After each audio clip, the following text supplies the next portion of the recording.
Hi, this is your Professor Sudha Kolathuparambal, section 9.6, determining which method to use when performing a hypothesis test. So, one of the challenges in performing a hypothesis test is to determine which method to use. The first step is to determine which type of parameter we are estimating.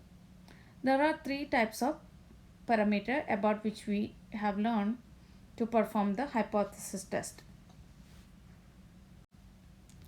One is the population mean,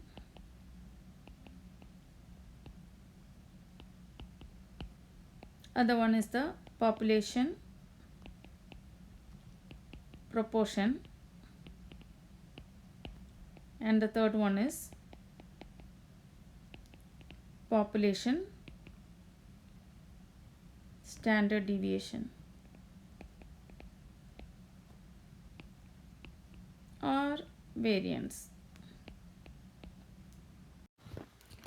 There are two methods for performing a test for population mean mu, z-test and t-test. Z-test is explained in section 9.2 and t-test is on section 9.3.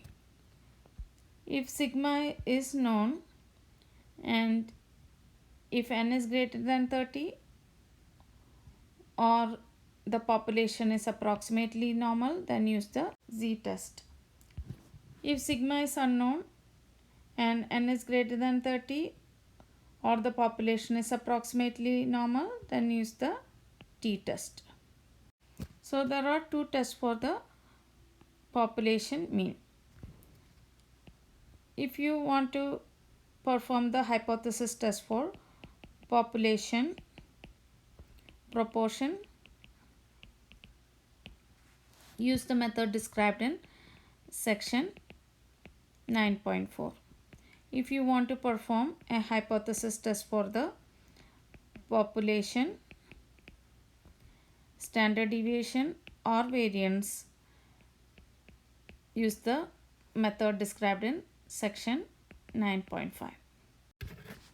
So in this section I explain how to determine which method to use while performing a hypothesis test.